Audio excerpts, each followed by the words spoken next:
구독자 1.8만 대단히 감사합니다. 제가 이 구독자가 올라올 때마다 한번 하는 이벤트가 있죠. 이번에도 종목 분석을 여러분들에 맞춰서 한번 해볼까 하는데 일정은 어떻게 되냐? 이번 주 월요일부터 목요일까지 인당 두 종목씩 적어주시면요. 제가 취합을 해서 이 종목 따로 분석을 하는 영상 촬영에 업로드를 진행하도록 하겠습니다. 그러니까 종목 분석을 요청하고 싶으신 분들이 있다면 언제까지? 목요일까지 한 사람당 두 종목씩 적어 주시면 되겠습니다. 자, 다시 한번 구독자 1.8만 명 다시 한번 감사드립니다. 멤버십 이수 스페셜티 케미컬 오늘 10% 급등 나왔습니다. 제가 정확하게 이 종목 어제 주말에 올려드렸는데 하루 만에 이렇게 좋은 성과 여러분들 다시 한번 축하드린다라고 말씀드리고요. 그리고 이전에 제가 저 PBR 관련으로 분석해드렸던 모베이스도 조금의 시간이 흐르긴 했지만 일주일 만에 오늘 20% 넘게 급등을 했기 때문에 이 종목도 저와 함께 이렇게 같이 보셨던 분들 축하드린다 말씀드리겠습니다. 자, 제가 이번에 가지고 온 종목은 네이버와 카카오를 가지고 왔습니다. 좀 아쉬운 소식이 저번 주 금요일에 나왔어요. 그래서 오늘 좀 올라가나 싶더니 빠지게 된 건데, 근데 이게 좀 아쉽다라고 해서 막 절망적이고 그건 아니고요. 시간 조금 더 걸릴 수 있다? 이 정도거든요. 자, 어떤 거 봐야 되는지 하나씩 풀어보도록 할 테니까 들어보시고 도움 된다면 제가 항상 부탁드리는 거 있죠.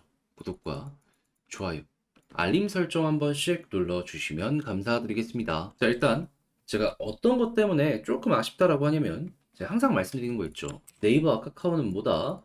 시장 성장주의 대장들이다. 자, 그렇기 때문에 성장주는 시장의 유동성이 그 무엇보다 중요한데 이게 결국 미국 금리가 핵심의 역할을 한다. 자, 그런데 이 금리에 이제 인하에 대한 가능성을 좀 낮추는 내용이 이 저번 주 금요일 날 발표가 되었습니다. 어떤 내용이 핵심이냐면 미국에서 고용이 발표가 되었거든요. 근데 이제 고용이 좋으면 미국 내 경기도 좋다. 이렇게 볼 수 있는 거잖아요. 그래서 실제로 딱 내용을 까봤더니 어떤 수치가 보여지게 되었냐? 35만 3천 명. 예상치가 얼마였냐면요. 18만 5천 명이었습니다. 그러면 거의 두 배? 조금 안 되는 이 수준? 이게 보여지게 된 거잖아요. 그래서 실제 실업률 같은 경우에도 3.8까지 가지 않겠나 싶었는데 3.7 그대로 유지되는 모습이 보여지게 되었고요. 이게 제일 큰 악재입니다. 임금 상승률이 잘 안정되다가 이번에 반등했습니다. 어디까지?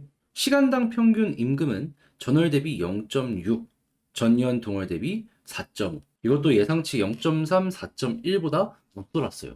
근데 임금 상승은 인플레 핵심 축 중에 하나잖아요. 하다 보니까 인플레 아직 안 잡힌 거 아닌가? 이런 평가를 받게 되어서 경기는 좋은데 금리 인하에 대한 이런 가능성은 낮추게 된 것이죠. 해서 이게 어떻게까지 됐냐면 3월 같은 경우에는 그냥 안 될 것 같아요. 예, 시장의 평가가 다 그렇습니다. 근데 이제 5월 같은 경우에는 95%까지 올라갔던 게 지금 70%까지 빠졌습니다. 70%. 그래서 이제 경기가 좋다라는 부분보다 5월에 금리 인하에 대한 가능성이 빠졌다라는 부분 때문에 오늘 어느 정도의 조정이 보여지고 있다라고 생각을 하시는 게 맞는 것 같고요. 그래서 이제 여기에 커플링으로 어느 정도 엮여 들어가고 있는 채권 같은 경우에도 영향받아서 급락하는 모습 보여주게 되었고 달러는 강한 모습을 보여주게 되었습니다. 지금 우리가 생각했던 기대했던 것만큼의 이런 퍼포먼스가 안 나오고 있다라고도 볼 수가 있는 것이죠. 자, 그래서 되게 아쉽다라는 생각이 제일 먼저 떠오르는데 근데 이제 그렇다라고 해서 포기해야 될 필요가 있을까요? 자, 일단 이 외에도 물가지표의 핵심으로 보는 뭐 CPI나 PPI나 이런 쪽 나쁘지 않게 나왔습니다. 그리고 5월 달에 대한 확률도 지금은 70%지만 이게 다시 언제 올라가도 이상할 게 없고요. 그리고 5월이 설령 아니더라도 6월입니다. 물론 계속 이렇게 미뤄지다 보면은 끝이 없지 않겠냐라고 하긴 하겠지만요. 지금 시장에서 평가하기를 아무리 못해도 올해 4번의 금리 인하를 할 것이다. 얘기 나오고 있어요. 맥시멈 6번이고. 근데 4번을 하려면요. 이때 아니면 이때 둘 중에 하나는 스타트를 끊어야 돼요. 연이어서 금리 인하를 하기에는 아직 불확실성적인 부분들 이런 게 있다 보니까 중간에 쉬어가는 일 정도 생각을 한다 하면은 조금씩 조금씩 간을 봐야 되기 때문이죠. 그냥 속도적으로 조금 아쉬움은 더해질 수 있다라고 하더라도 완전히 뭐 나쁘게 볼 건 없지 않나. 그래서 저는 개인적으로 만약에 네카오를 보시게 된다면은 그냥 이런 흔들림이 한동안은 더 계속 될 것이다라고 이제 그걸 기본으로 깔고 가는 하에 요 관련된 확률이 딱 잡히는 모습이 보여지게 된다면 그에 맞춰서 대응하셨으면 좋겠습니다. 근데 이제 5월일지 6월일지 어떤 게 이제 본격적으로 시장에 영향을 미치는지 요것도 이제 곰곰이 생각을 해야 되잖아요. 그러면 또 헷갈릴 수가 있단 말이에요. 그게 3월일지 4월일지 2월일지. 그러면 이제 이거는 또 엮어서 이제 어떤 걸 기준으로 이제 보면 되냐 요걸 좀 말씀드리면 둘 중에 하나라도 이제 확 확률이 높아지는 거 보여주는 거 좋겠죠. 하지만 이걸 통해서 가장 먼저 반응할 건 채권입니다. 채권이 강세의 모습을 보여주게 된다면 엮어서 아 지금부터 시작이구나 라는 정도로 보시면 될 것 같아요.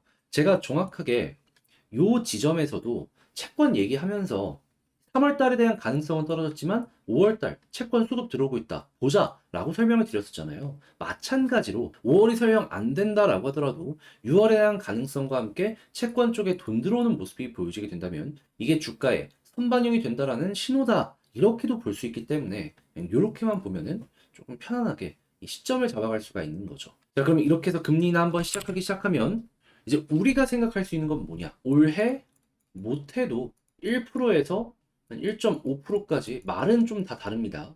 예, 금리 인하 시작을 갈 거고요. 그리고 이제 내년 최종적인 시장의 목표를 보면 맥시멈 2.75에서 3.75까지 금리 인하가 진행이 될 것이다. 한 중간치로 보면 한 3.25, 3.5 요 정도 볼 수 있겠죠.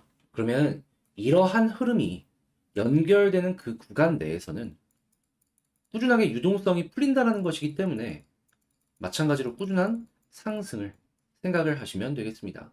우상향 되면서 올라가고 떨어지고 올라가고 떨어지고 반복하면서 저점이 높아지는 이런 거 노려볼 수 있는 거죠. 그럼 이제 이에 대한 예시로 어떤 걸 보면 좋은지 이걸 보면 2017년 유동성 장세로 인해서 카카오 이렇게 올라갔던 거, 그리고 2020년 유동성 장세로 인해서 이렇게 올라갔던 거, 그리고 이것도 예시로 볼 수 있을 것 같아요. 금리 인상한다라고 여기서 딱 시작하니까 쭉 빠졌잖아요. 그리고 금리 인상 계속되니까 계속 빠졌잖아요. 그러다가 어디서 멈췄냐? 금리 인상의 고점이 보인다. 그리고 옆으로 이렇게 횡보하다가 지금 뭐 때문에 또 올라갔죠? 금리 인하가 보인다. 자, 그러면 인하가 이어지면 계속 왔다 갔다 하면서 올라갈 가능성이 높다라고 보시면 됩니다. 그리고 이러한 모든 부분은 5월 아니면 6월이기 때문에 이것도 그렇게 먼 시간이 걸리지 않을 것이다라고 보시면 될 것 같고. 자, 이렇게 해서 현재 우리가 어떤 식으로 이 종목에 대해서 접근을 해야 되는지 좀 시간적으로 아쉬울 수는 있어도 지금 나쁠 건 전혀 없는 이유가 뭐가 있는지 이걸 한번 다뤄봤는데요. 좀 많이 빠지더라도 다시 한번 힘을 좀 내시라는 요 말씀 한번 드리면서 총정리하면서 영상 마치도록 하자면요. 자, 일단 가장 첫 번째, 현재 시장이 이렇게 어느 정도의 조정을 받는 이유는 5월달 금리 인하에 대한 가능성이 조금 조정을 받았기 때문이다. 근데 그래봤자 이것도 어찌 보면 70% 요거 올라가는 모습 보여주게 된다면 다시 한번 채권이랑 엮어서 보시면 될 것 같고요. 그리고 이제 두 번째 같은 경우에는 같은 걸 놓고 봤을 때 지금 좀 아쉽겠죠. 하지만 외국인 쪽이 이 외환 관련해가지고 환차익을 위해서 이 원화를 사는 것과 동시에 또 투자하는 모습이 보여줄 수 있기 때문에 이들의 수급이 꾸준하게 좋은 모습을 보여주게 된다면 편안하게 보셔라. 자, 그리고 세 번째 같은 경우에는 이렇게 해서 올라가기 시작한다면 인하가 정말 거의 확실시 되었을 때 그리고 이제 어디까지 가냐라고 하면은 인하의 끝이 보여진다. 요거는 아까 제가 말씀드렸던 예시를 참고해가지고 꾸준하게 같이 보셨으면 좋겠고요. 자, 그렇게 해가지고 단타보다는 중장기 종목으로 알맞다라는 이 두 종목 다시 한번 강조를 드리며 제 시선이 여러분들께 도움이 되었다면 구독과 좋아요, 알림 설정 한 번씩 눌러주시면 감사드리겠습니다. 자, 일단 오늘 영상을 이렇게 끝마쳐 봤는데 어떻게 여러분들께 도움이 되었을지 모르겠어요. 잘 봤으면 구독 꼭 눌러주시고요. 지금 힘들더라도 파이팅 하시길 바라며 이상 주식 정리해드리는 주정남이었습니다. 감사합니다.